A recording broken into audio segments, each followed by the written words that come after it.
Good morning students, कैसे हो आप सभी। तो आज की क्लास के अंदर अपन स्पेशल ट्रांजैक्शन के अंदर डिस्काउंट के बारे में समझेंगे। डिस्काउंट के क्या दो टाइप्स होते हैं, ट्रेड डिस्काउंट, कैश डिस्काउंट, ये क्या क्या होते हैं, इन सबको अपन डिटेल में देखेंगे। तो चलिए अपन स्टार्ट करते हैं। तो चलिए डिस्काउंट को अपन एक एग्जाम्पल से समझते हैं। आप किसी शोरूम के अंदर जाते हैं, उस शोरूम के बाहर ही लिखा हुआ है 20% ऑफ। आप अंदर जाते हैं, आपको वहाँ पे कोई ड्रेस अच्छी लगती है, सपोज उसकी रेट है 1000 रुपीज़। तो मैं यहाँ पे लिख देता हूँ 1000 रुपीज़ की उसकी MRP है, उसके ऊपर 20% ऑफ तो होना ही है। तो आप जाते हैं तो आपको वहाँ पे मैनेजर साहब 20% ऑफ मतलब 1000 का 20% होता है 200 रुपीज़, तो वहाँ पे आपको 800 रुपीज़ देने पड़ते हैं। बट आप जब वहाँ पे मैनेजर से मिलते हैं तो आपको दिखता है कि ये मैनेजर तो मेरे जान पहचान का है, तो कम से कम इससे मैं 50 रुपये का एक्स्ट्रा डिस्काउंट तो ले ही सकता हूँ। तो मैं मैनेजर को बोलता हूँ या फिर आप जाके मैनेजर को बोलते हो कि मुझे 50 रुपीज़ एक्स्ट्रा डिस्काउंट तो दो, आप तो मेरे रिलेटिव हो, आप तो मेरे जान पहचान वाले हो, तो 50 रुपीज़ का एक्स्ट्रा डिस्काउंट भी चल सकता है। तो वो मैनेजर मान जाता है और आपको क्या करता है 50 रुपीज़ का एक्स्ट्रा डिस्काउंट देता है और आपको ये ड्रेस कितने में पड़ जाती है, आपको ये ड्रेस 750 रुपीज़ में पड़ जाती है। अब आप जब घर पे जाएंगे तो आप क्या बोलेंगे, मैं 1000 की ड्रेस 750 में लेके आया या फिर मैं 800 की ड्रेस 750 में लेके आया। तो आपको ऑब्वियस सी बात है कि आपको ये बोलना चाहिए कि 800 की ड्रेस में 750 में लेके आ गया।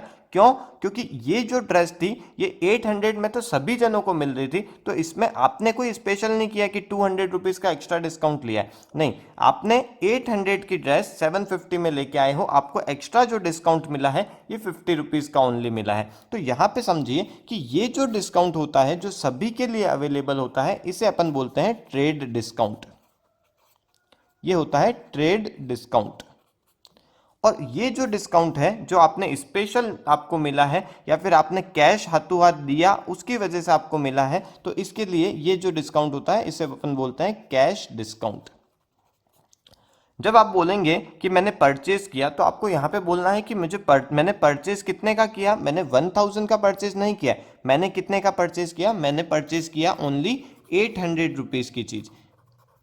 तो इसका मतलब जब भी आप रिकॉर्डिंग करेंगे इस टाइप की एंट्रीज के अंदर जिसमें आपको ट्रेड डिस्काउंट भी होएगा, कैश डिस्काउंट भी होएगा, तो आपको ध्यान रखना है कि आप आफ्टर ट्रेड डिस्काउंट, जो भी ट्रेड डिस्काउंट माइनस करने के बाद में जो अमाउंट आता है उससे अपनी परचेज मानेंगे। ये आपका कैश डिस्काउंट होता है और 750 रुपीज़ का आपको कैश में पेमेंट करना पड़ेगा।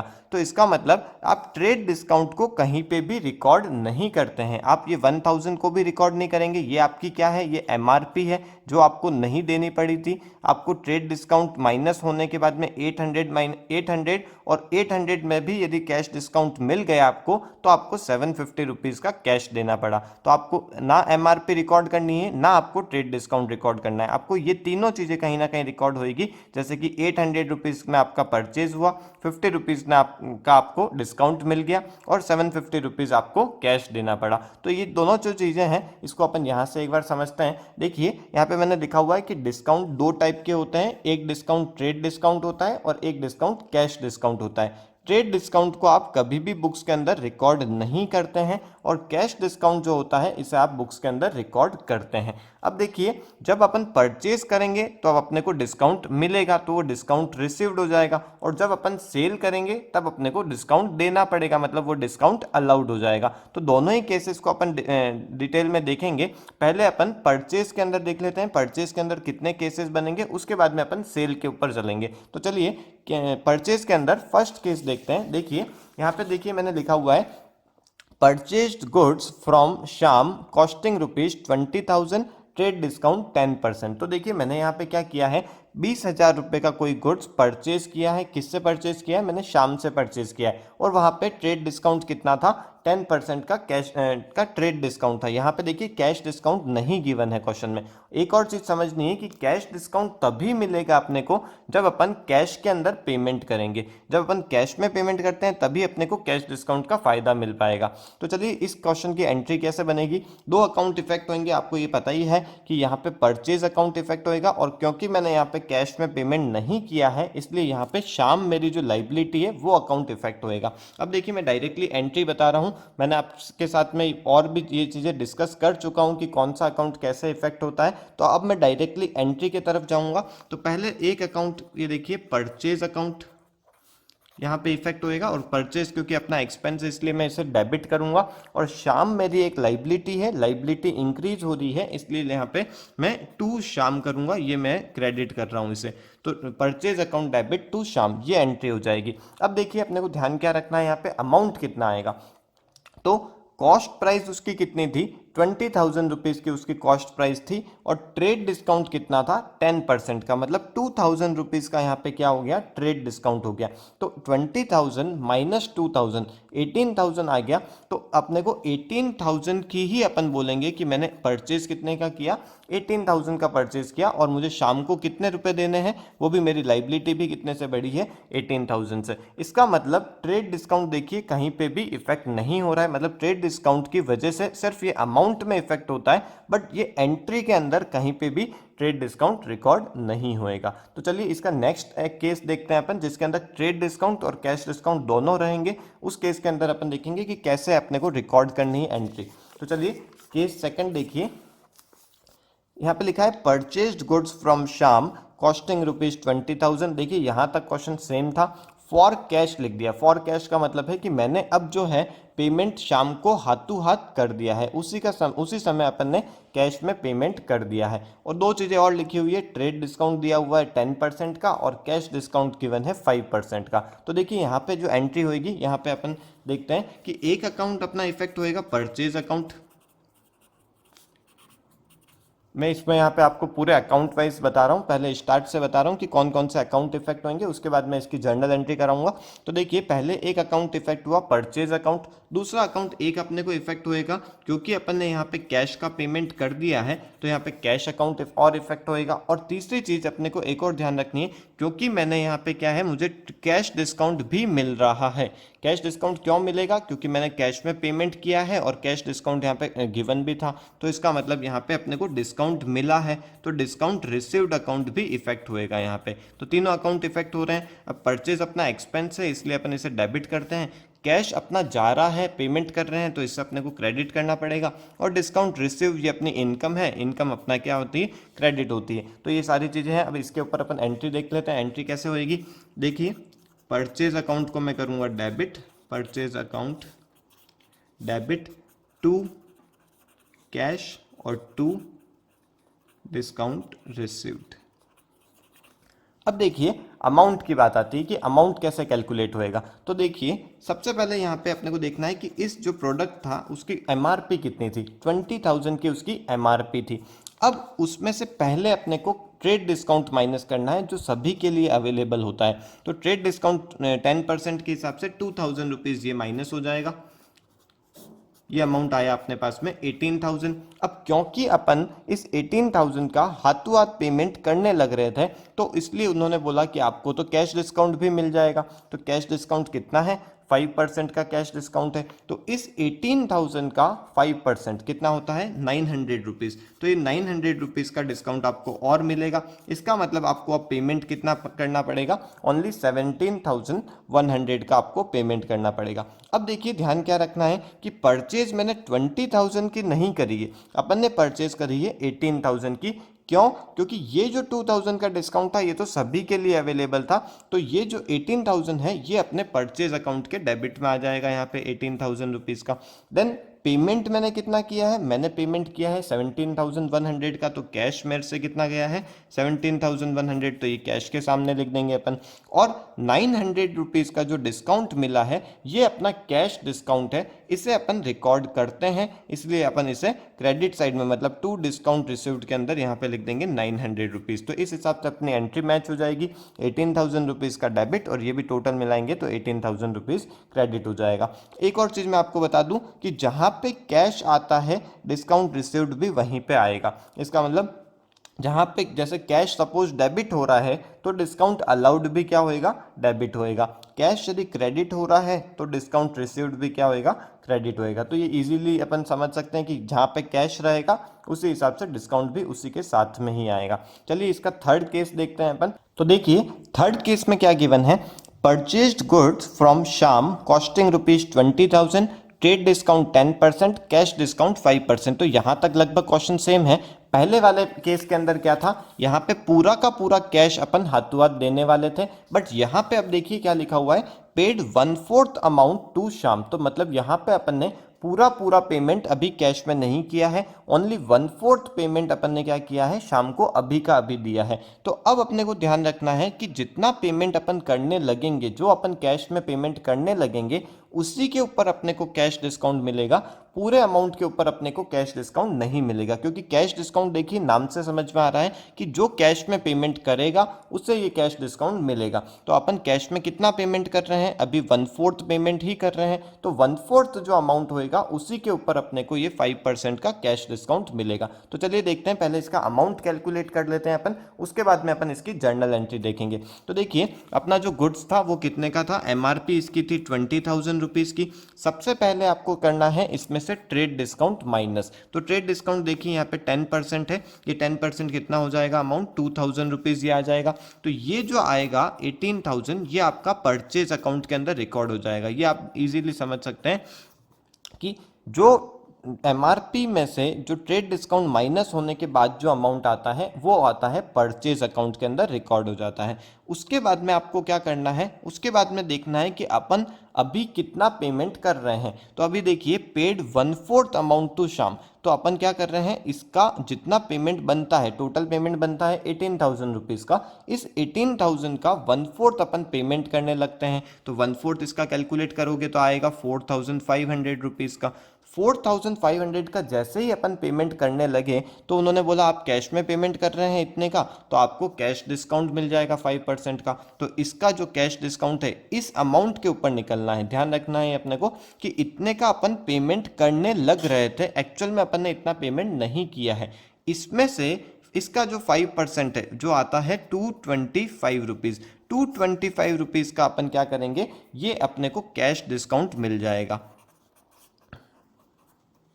और कैश डिस्काउंट मिलने के बाद में अब अपन कितना पेमेंट करेंगे उनको, अब अपने को पेमेंट करना है 4,275 रुपीज़ का। तो इतना अपन एक्चुअल में उसे कैश पेमेंट करेंगे, इतना अपने को कैश डिस्काउंट मिल जाएगा। 4,500 का अपना हिसाब कंप्लीट हो जाएगा। बट अभी भी देखिए अपने को 18,000 में से ओनली 4,500 का हिसाब क्लियर हुआ है, मतलब बाकी का जो पेमेंट है, मतलब इसमें से आप इसको सब्ट्रैक्ट करेंगे तो जो अमाउंट आएगा ये आएगा, देखिए मैं यहाँ पे लिख देता हूँ 18,000 माइनस 4,500, तो ये आता है 13,500। इतने का अभी हिसाब होना बाकी है, मतलब मुझे शाम को इतना पेमेंट देना बाकी है। तो अब देखिए अपन एंट्री किस हिसाब से करेंगे, एंट्री रिकॉर्ड करते हैं। देखिए पहला अपन करेंगे परचेज अकाउंट को डेबिट। परचेज अकाउंट कितने अमाउंट से डेबिट होएगा, मैंने आपको बताया 18,000 की अपन ने परचेज कर ली है, तो यहाँ पे मैं 18,000 रुपीज़ से परचेज रिकॉर्ड कर लेता हूँ। अब देखिए टू कैश करता हूँ। कैश कितना पेमेंट किया है मैंने, यहाँ पे देखिए 4,275 इतने का पेमेंट किया है, तो यहाँ पे इतने रुपीज़ से मैं इसे क्रेडिट कर देता हूँ, क्योंकि क्रेडिट व्हाट गोज आउट, ठीक है। तो उस हिसाब से अपन ने टू कैश कर दिया। मैंने आपको जस्ट अभी बताया था कि जहाँ कैश आता है तो डिस्काउंट रिसीव्ड भी वहीं पे आता है, तो टू डिस्काउंट रिसीव्ड करेंगे। यहाँ पे कितने का डिस्काउंट मिला है, मैंने आपको बताया था कि ट्रेड डिस्काउंट को अपन रिकॉर्ड नहीं करते हैं, ओनली कैश डिस्काउंट को ही रिकॉर्ड करते हैं। तो 225 रुपीज़ का मुझे कैश डिस्काउंट मिला है, तो मैं यहाँ पे 225 रुपीज़ लिख देता हूँ। और बाकी का क्या है, अभी भी मुझे 13,500 का शाम को पेमेंट करना है, तो इसलिए ये मेरी एक लाइबिलिटी बन जाएगी। और लाइबिलिटी क्या होती है, क्रेडिट होती है, इसलिए अपन इसे क्या कर देंगे, टू यहाँ पे लिखेंगे शाम अकाउंट और उसके इसमें लिखेंगे 13,500। तो उस हिसाब से देखिए इसका टोटल आप करेंगे तो 18,000 आ जाएगा, इधर भी 18,000, तो डेबिट और क्रेडिट का टोटल अमाउंट क्या हो जाएगा, वो मैच हो जाएगा। तो आप इसको एक बार फिर से समझना है तो आप वीडियो को प्लीज़ रिवाइंड करके और फिर से एक बार समझ लीजिए, बहुत ही इंपॉर्टेंट कॉन्सेप्ट है, इसके ऊपर पक्के से क्वेश्चन बनता है एग्जाम के अंदर। ये अपन ने केस देख लिए परचेज के ऊपर, अब अपन देखेंगे सेल के ऊपर कैसे केसेस होते हैं, ऐसे ही ट्रेड डिस्काउंट और कैश डिस्काउंट से रिलेटेड। तो चलिए अपन देखते हैं नेक्स्ट केस। तो चलिए अब अपन सेल्स के अंदर केस 1 देखते हैं। यहाँ पे मैंने ट्रेड डिस्काउंट और कैश डिस्काउंट दोनों अभी नहीं लिए हैं, एक सिंपल सा एग्जांपल लिया है, इसके बाद में अपन धीरे धीरे लेवल को बढ़ाएंगे। तो चलिए पहले देखते हैं, यहाँ पे लिखा है sold goods to Mohan costing ₹40,000 at a profit of 25%। तो देखिए यहाँ पे अपन ने क्या किया है, मोहन को गुड्स सेल किया है, तो यहाँ पे सेल्स अकाउंट तो इफेक्ट होना ही है। कॉस्ट प्राइस उसकी दे रखी है 40,000 की और इस पे अपन को 25% का प्रॉफिट ऐड करना है। तो आपको मेरे हिसाब से परसेंट निकालना आता होगा। 40,000 का 25% होएगा 10,000, मतलब 10,000 का प्रॉफिट हो गया। तो अपन 40,000 की चीज प्लस 10,000 का प्रॉफिट मिला के 50,000 के अंदर गुड्स को किसको बेच रहे हैं, मोहन को बेच रहे हैं। देखिए यहाँ पे नाम लिखा हुआ है जब मोहन अकाउंट, इसका मतलब इसने अभी कैश नहीं दिया है। कभी क्वेश्चन में ऐसा लिखा रहता है कि sold goods to Mohan for cash, इसका मतलब यहाँ पे हो गया कि मोहन ने अपने को कैश दे दिया है। बट यहाँ पे जब भी कैश नहीं लिखा हुआ आ रहा है और नाम लिखा हुआ आ रहा है, इसका मतलब अपन मानेंगे कि ये क्रेडिट सेल हुई है, उधार में गुड्स को बेचा है मोहन को। तो यहाँ पे देखिए एंट्री क्या बनेगी, ये सिंपल केस रहेगा। यहाँ पे अपन एंट्री करेंगे Mohan account debit to sales account. अब देखिए यहाँ पे कितना अमाउंट आ जाएगा, 50,000 रुपीज़ का अपने को अमाउंट लिखना है। ध्यान ये रखना है कि प्रॉफिट जो है वो अलग से कहीं पे भी रिकॉर्ड नहीं करना है। अपने को नॉर्मल एंट्री करनी है कि मोहन क्योंकि अपना एक डेटर है तो मोहन से अपन को 50,000 रुपीज़ लेने हैं। डेटर अपने एसेट होती है और एसेट इंक्रीज होती है तो उसे अपन डेबिट करते हैं। सेल्स अपना एक रेवेन्यू का पार्ट होता है और रेवेन्यू इंक्रीज हो रहा है, इसका मतलब अपने को सेल्स को क्रेडिट करना पड़ेगा। तो एंट्री हो जाएगी सिंपल से Mohan account debit to sales. तो देखिए ये इजी केस हो गया। तो देखिए सेकंड केस में क्या गिवन है, sold goods to Mohan costing ₹50,000 at a profit of 20%। और यहाँ पे एक्स्ट्रा क्या गिवन है, ट्रेड डिस्काउंट और एक्स्ट्रा में गिवन है। देखिए बाकी जो पूरा क्वेश्चन है वो सेम है, बस अमाउंट मैंने चेंज किया है, 40,000 की जगह यहाँ पे 50,000 कर दिया है, उससे कोई फर्क नहीं पड़ेगा। कॉस्टिंग 50,000 की है। अब देखिए 50,000 का 20% होता है 10,000 रुपीज़, तो 50,000 प्लस 10,000 करके 60,000 के अंदर अपन गुड्स को बेच रहे थे। बट क्योंकि यहाँ पे ट्रेड डिस्काउंट भी गिवन है तो ये जो 60,000 जो निकल के आता है, जो सेलिंग प्राइस निकल के आती है अपनी, उसमें से अपने को ट्रेड डिस्काउंट माइनस करना है। तो देखिए मैं यहाँ पे एक बार अमाउंट आपको बता देता हूँ कि 50,000 रुपीज़ के यहाँ पे अपने पास में गुड्स थे जो अपन ने परचेज किए थे 50,000 के अंदर, जिसके अंदर अपन ने 10,000 रुपीज़ का प्रॉफिट ऐड किया था। ये 10,000 कहाँ से निकल रहा है, 50,000 का 20% करेंगे तो 10,000 आ जाएगा, ये अपन ने ऐड किया। तो ये 60,000 की क्या आ गई, ये इसकी एमआरपी आ गई। मैंने मतलब यहाँ पे क्या किया, एमआरपी इतनी कोट करी 60,000 रुपीज़ की। और उसके बाद में मैंने यहाँ पे क्या किया है, ट्रेड डिस्काउंट लिखा हुआ है 10% का। तो मतलब यहाँ पे जो एमआरपी आती है उसके ऊपर अपने को 10% का ट्रेड डिस्काउंट मिल रहा है। तो 6,000 रुपीज़, 60,000 का 10% किया, ये अपने को माइनस करना है। तो 54,000 में अपन ने क्या किया है, गुड्स को सेल किया है। तो ये आपका क्या आ जाएगा, सेल्स अकाउंट के अंदर आ जाएगा। देखिए इसकी एंट्री अपन कैसे करेंगे, यहाँ पे देखिए अपन एंट्री सेम होएगी। एंट्री यहाँ पे Mohan account debit to sales, amount आ जाएगा 54,000 रुपीज़ का। देखिए यहाँ पे मैंने क्या किया है, फिर से एक बार बता देता हूँ। मैंने आपको पहले वाले केस के अंदर भी बताया था कि प्रॉफिट को अलग से कहीं पे भी रिकॉर्ड नहीं किया जाता है, वो सेल्स के अंदर ही इंक्लूड हो जाता है। तो यहाँ पे जो प्रॉफिट था 10,000 का, इसको अपन ने कहीं पे भी रिकॉर्ड नहीं किया है, ये सेल्स के अंदर इंक्लूड हो जाएगा। दूसरी चीज़, ये जो था ये आपका था ट्रेड डिस्काउंट, और जो ट्रेड डिस्काउंट होता है मैंने आपको बताया कि इसे भी अपन कहीं पे भी रिकॉर्ड नहीं करते हैं। जो एमआरपी में से ट्रेड डिस्काउंट माइनस होकर जो अमाउंट निकलता है उससे अपन सेल्स अकाउंट के अंदर रिकॉर्ड करते हैं। हमेशा ये चीज़ का ध्यान रखिएगा। तो इस हिसाब से जो अपनी एंट्री होती है वो होती है Mohan account debit to sales. Mohan से अपन 54,000 रुपीज़ मांगते हैं और सेल अपन ने करी है 54,000 रुपीज़ की। ठीक है, देखिए यहाँ पे क्वेश्चन के अंदर फॉर कैश नहीं गिवन था, इसलिए यहाँ पे कैश कहीं पे भी रिकॉर्ड नहीं हुआ है, क्योंकि मोहन उधार में अपन ने मोहन को गुड्स बेचा है। इसका मतलब यहाँ पे मोहन अकाउंट को रिकॉर्ड करना पड़ेगा। नेक्स्ट केस देखते हैं अपन, केस 3 देखते हैं। केस 3 में क्या लिखा है, sold goods to Mohan costing ₹50,000 at a profit of 20% for cash. तो देखिए पहले वाला ही क्वेश्चन लिखा है मैंने कि 50,000 रुपीज़ का गुड्स था, उस पर अपन को 20% का अपन ने प्रॉफिट ऐड किया है। बट यहाँ पे क्या चेंज किया है मैंने, यहाँ पे लिखा है फॉर कैश। इसका मतलब जो पूरा पेमेंट है वो मोहन ने अपने को उसी समय सेल के टाइम पे ही दे दिया। इसका मतलब अब मुझे मोहन अकाउंट से कोई मतलब नहीं है, इसकी जगह क्या आ जाएगा, अब कैश अपने को रिसीव हो जाएगा। और जब कैश वो दे रहा है अपने को तो कैश डिस्काउंट भी उसको अवेलेबल हो जाएगा। तो यहाँ पे देखिए ट्रेड डिस्काउंट भी क्वेश्चन में गिवन है और कैश डिस्काउंट भी क्वेश्चन में गिवन है। जब सामने वाले पर्सन ने कैश दिया अपने को बट क्वेश्चन में ही अपने को कैश डिस्काउंट नहीं गिवन है तो कोई यूज नहीं होएगा उसके कैश देने का। बट जब क्वेश्चन में अपने को कैश डिस्काउंट दिया हुआ है और उसने कैश भी दिया है तो उस समय उसको कैश डिस्काउंट अपने को देना पड़ेगा। तो अब देखिए पहले मैं इसका अमाउंट आपको बता देता हूँ कि क्या क्या कैसे कैसे अमाउंट आएंगे, उसके बाद में अपन इसकी जर्नल एंट्री लिखेंगे।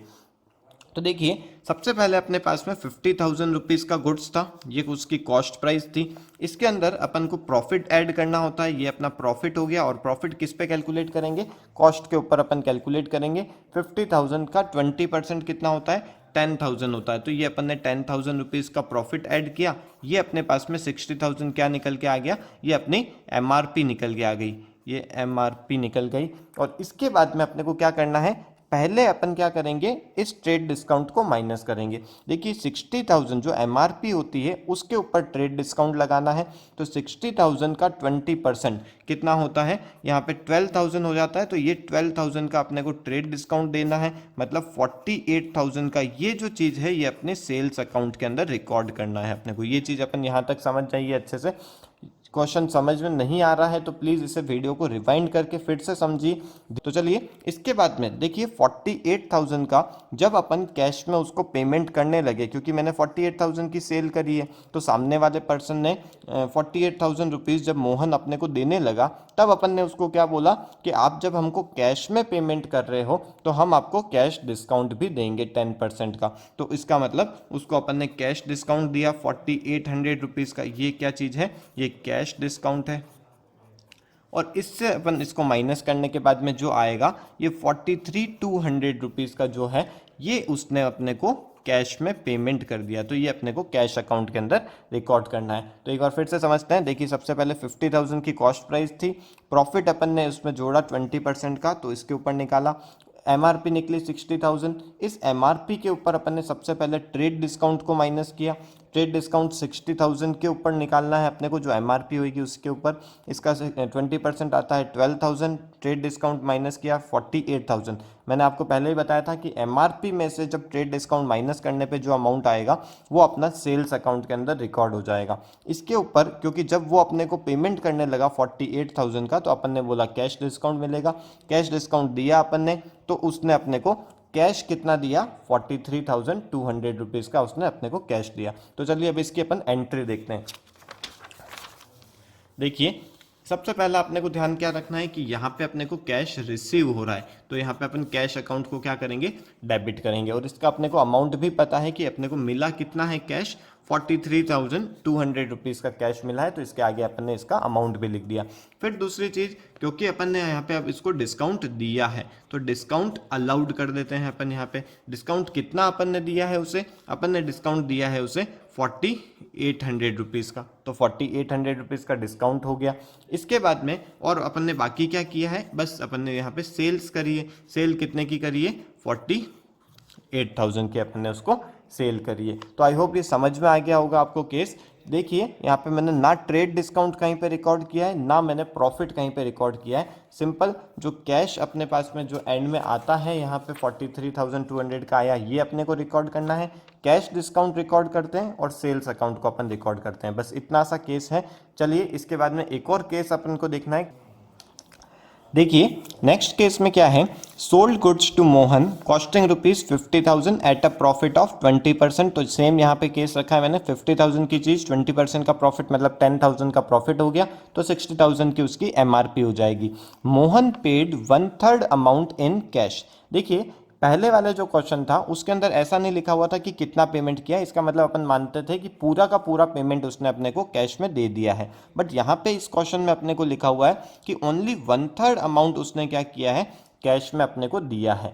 देखिए और दूसरा अपने को गिवन है ट्रेड डिस्काउंट 10% का और कैश डिस्काउंट भी यहाँ पे 10% का गिवन है। तो पहले अपन इसमें भी अमाउंट को कैलकुलेट कर लेते हैं। कैसे अपने को अमाउंट कैलकुलेट करना है उसके बाद में अपन इसकी जर्नल एंट्री की तरफ चलेंगे। तो चलिए सबसे पहले अपने पास में क्या चीज़ है, 50,000 रुपीज़ की कॉस्ट प्राइस है। यहाँ पे मैं लिख देता हूँ कॉस्ट प्राइस। इसके अंदर अपने को प्रॉफिट जोड़ना है। प्रॉफिट अपने को दे रखा है 20%, तो इसका प्रॉफिट हो गया 10,000 रुपीज़ का। तो इस हिसाब से 60,000 रुपीज़ की क्या आ जाती है, ये अपनी MRP आ जाती है। अब देखिए इस 60,000 की एमआरपी में सबसे पहला काम अपने को करना है कि यहाँ पे ट्रेड डिस्काउंट 10% का गिवन है, इस ट्रेड डिस्काउंट को अपने को माइनस करना पड़ेगा। देखिए 60,000 के ऊपर 10% अपन लगाएंगे तो यहाँ पे आएगा 6,000 रुपीज़ का, ये अपने पास में क्या आ गया, ट्रेड डिस्काउंट आ गया। और इसको अपन माइनस करने के बाद में जो अमाउंट आता है इसे अपन सेल्स अकाउंट के अंदर रिकॉर्ड करते हैं। तो ये अपने पास में सेल्स अकाउंट तक यहाँ तक पहुँच गए अपन। इसके बाद में जब अपन को वो पेमेंट करने लगा, जब मोहन अपने को पैसे देने लगा तो उसने बोला कि मैं अभी आपको 1/3 अमाउंट दूंगा। तो अपन ने बोला कि जितना आप पेमेंट करेंगे उसी के ऊपर आपको कैश डिस्काउंट मिलेगा। तो देखिए 54,000 का 1/3 कितना होता है, इसका 1/3 होता है 18,000 रुपीज़। तो 18,000 जब वो अपने को पेमेंट करने लग रहा था तब अपन ने क्या बोला कि आपको इस 18,000 का 10% आपको कैश डिस्काउंट मिल जाएगा, मतलब 1800 रुपीज़ का क्या हो जाएगा, कैश डिस्काउंट मिलेगा। तो उसने फाइनली पेमेंट कितना किया अपने को, 16,200 का ये पेमेंट किया। तो ध्यान क्या रखना है अपने को, देखिए कि इतना तो अपने को कैश रिसीव हुआ है, ये जो है ये कैश डिस्काउंट है जिसे अपन डिस्काउंट अलाउड के अंदर रिकॉर्ड करेंगे, और ये जो 18,000 है ये अपन को कहीं रिकॉर्ड नहीं करना है। तो चलिए इसकी अपन जर्नल एंट्री देखते हैं। तो सबसे पहले कैश अकाउंट तो यहाँ पे अपने को डेबिट करना ही है क्योंकि कैश अपने को रिसीव हुआ है। देखिए कैश कितना रिसीव होएगा, 16,200 रुपीज़ का अपने को कैश रिसीव हुआ है। तो कैश अकाउंट को अपन यहाँ से डेबिट कर लेते हैं, अमाउंट भी यहाँ पे लिख देते हैं 16,200 रुपीज़ का। देन देखिए डिस्काउंट अपन ने कितना यहाँ पे दिया है उनको, तो 1,800 रुपीज़ का कैश डिस्काउंट अपन ने दिया है यहाँ पे। तो देखिए जब डिस्काउंट दिया है इसका मतलब ये डिस्काउंट क्या होएगा, डिस्काउंट अलाउड हो जाएगा और अमाउंट ये डेबिट हो जाएगा 1,800 रुपीज़ का। तो ध्यान क्या रखना है अपने को कि डिस्काउंट अलाउड क्योंकि अपना एक एक्सपेंस है तो इसे अपन डेबिट में रिकॉर्ड करेंगे। तो देखिए 18,000 का अपना जो पूरा हिसाब है वो मोहन से हो चुका है। बाकी का जो 54,000, देखिए 54,000 की अपन ने सेल करी थी जिसमें से 18,000 का अपना हिसाब हो गया है। 36,000 रुपीज़ अपने को उससे और रिसीव करने हैं, मतलब ये मेरा अभी एक डेटर बना है क्योंकि पूरा जब उसने पैसा नहीं दिया है तो अपन उससे और बाकी का जो पैसा है वो लेने वाले हैं, मतलब वो मेरा क्या हो गया, वो डेटर हो जाएगा। डेटर अपनी एसेट होती है इसलिए अपन उसे क्या करते हैं, डेबिट करते हैं। तो यहाँ पे देखिए मोहन अकाउंट को मैं रिकॉर्ड करूंगा, मोहन अकाउंट डेबिट कितने रुपए से, 36,000 रुपीज़ से। और बाकी का जो बचा हुआ है ये देखिए यहाँ पे सेल्स अपन ने कितने की करी है, 54,000 की। तो सेल क्योंकि अपना रेवेन्यू होता है और रेवेन्यू इंक्रीज हो रहा है तो इसे अपन क्रेडिट करते हैं। तो सेल्स को अपन क्रेडिट कर देते हैं कितने रुपीज़ से, 54,000 रुपीज़ से। तो टू सेल्स करेंगे 54,000 रुपीज़। तो ये अपनी इससे रिलेटेड जर्नल एंट्री हो गई। तो ये सारे केसेस अपन ने देख लिए, डिफरेंट केसेस अपन ने देख लिए। इसके बाद में नेक्स्ट क्लास के अंदर अपने को और भी कुछ स्पेशल ट्रांजेक्शन्स देखने हैं और उसके बाद में अपन जीएसटी से रिलेटेड भी कुछ ट्रांजेक्शन्स देखेंगे। तो आज की वीडियो को अपन यहीं कंप्लीट करते हैं। प्लीज़ आपको यदि ये वीडियो अच्छा लगा है तो इसे प्लीज़ लाइक कीजिए, सब्सक्राइब कीजिए और अपने फ्रेंड्स के साथ में ज़रूर इसे शेयर कीजिए। Okay, thank you.